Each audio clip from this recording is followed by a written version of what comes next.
Yes. It's not your first time in Belgium? No. Actually, I remember one time that you had to play in Kortrijk, and it was a really absurd situation because everything got shut down.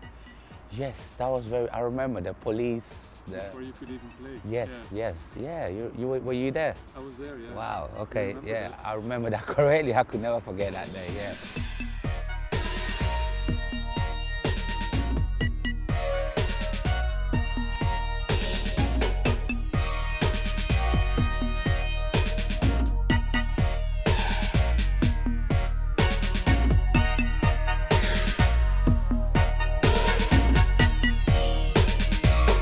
UK, of course, is very completely different.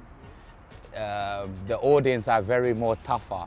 They come to, you have to be on top of your game, you know, because the audience are a little bit more older people. You have the young people, but the sound system hardcore, they're more like older people. So you really have to not impress, but always perform every time you play in the UK. It started from UK. You know, like I said, the audience are more hardcore in the sense of they understand what's going on, they know what's happening, you know, not just anything and not just a party thing, you know, it's more of they understand the cultural side of it. London is the toughest crowd out of the whole of the UK, I must say. Yeah. You know, yeah, for real. Here in Europe, it's UK is here, and then Europe is here, like France. I mean, it's so close, proximity. So because of that, you know, everyone here has experienced real traditional sound system culture for decades, right? That's not the case over there. If anything, the sound system in the 80s, as it was known, was more from the Jamaican dancehall style, right? I mean, we're talking Nicodemus, Supercat, you know, New York and so forth.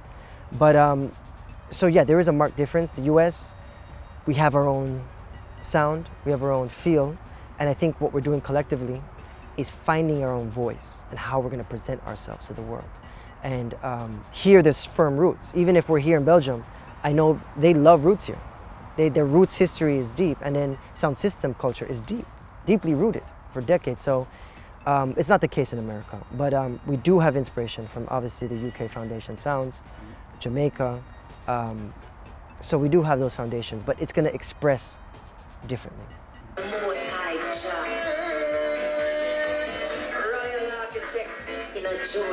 This sound is ancestral, it's in your blood. Listen, it's in your blood.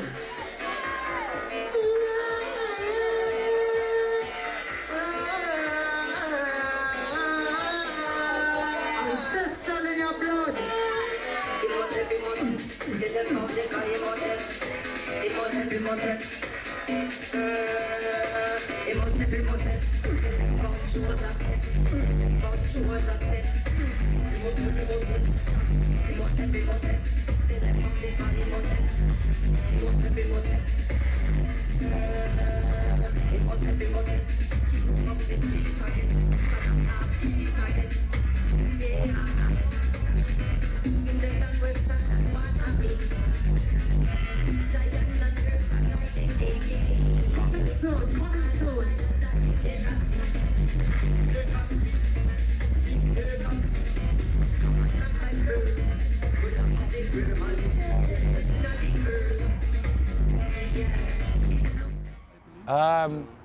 Give thanks. So now it's not that bad. Okay. For now. So we don't know what the future holds. We really just keep fingers crossed everything goes smoothly if right paperwork is done properly and everything is smooth. So yeah, right now it's not that bad.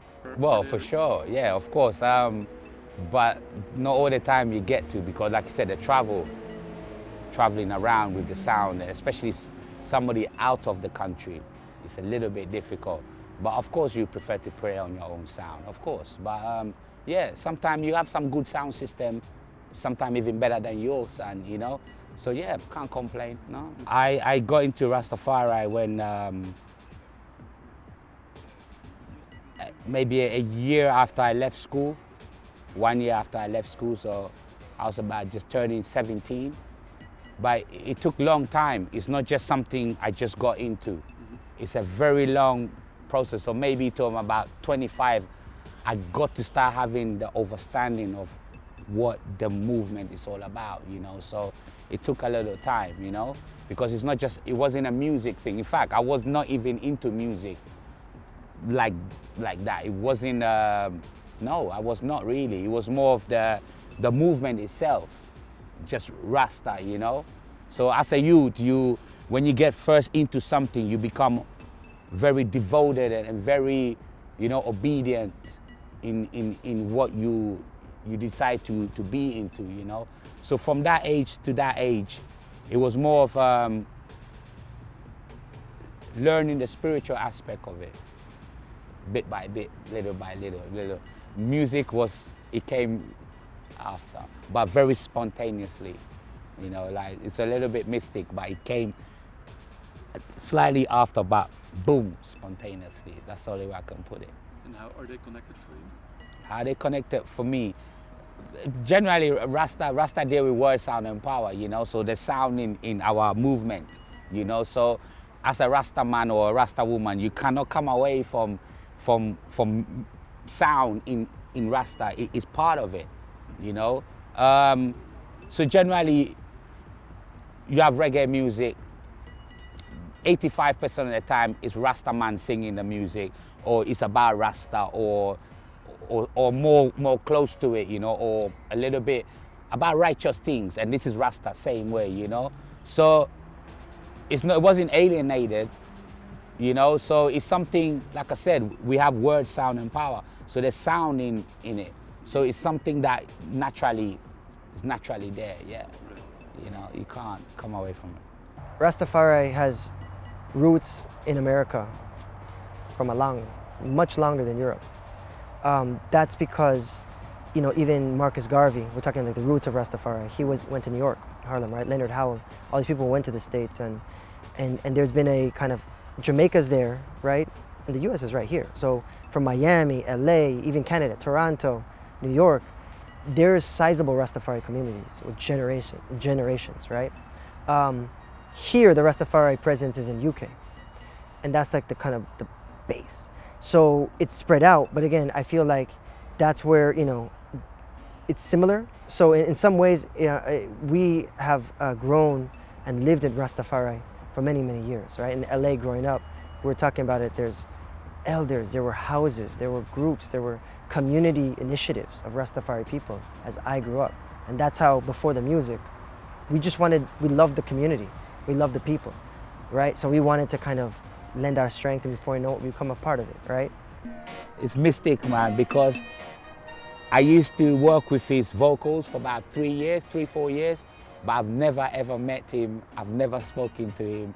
I don't even think I ever see a picture of him.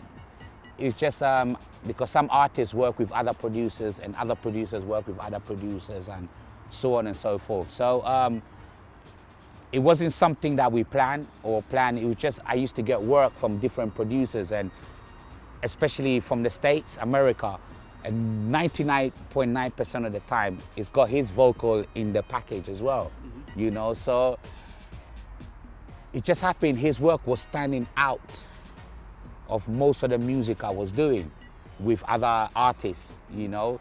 There was, you know, it just happened there. His work very stood out a lot out of most of them. So I kind of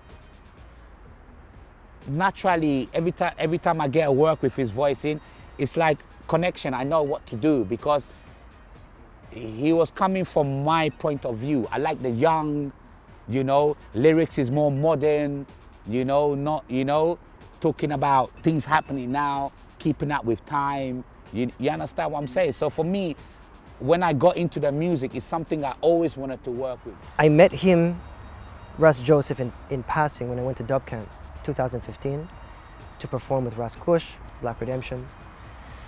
And I just met like the whole UK crew that night, that day. And then I was looking forward actually to hearing King Alpha. I had been introduced to his music in 2008 by Ras Kush. He was giving me dub plates years ago. And I wasn't in the music scene at the time, I was just listening, working. But I got familiar with the sound and I was looking forward to seeing him play. But we played at the same time. So it was me and Kush, same time as King Alpha. And I was like, man, I wanted to see it. So, but we kept the link.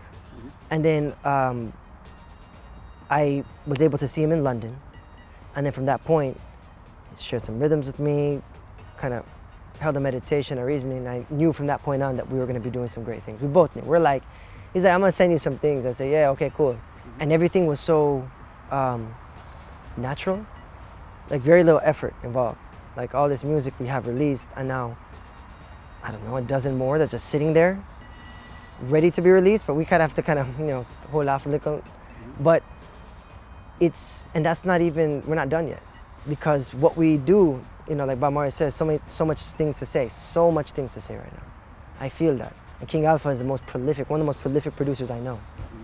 Actually, there is a lot kind of natural contrast in the way you two work together, because his music is really hard. Yes. And even aggressive sometimes. Yes. And your lyrics are really spiritual and very humanist centered.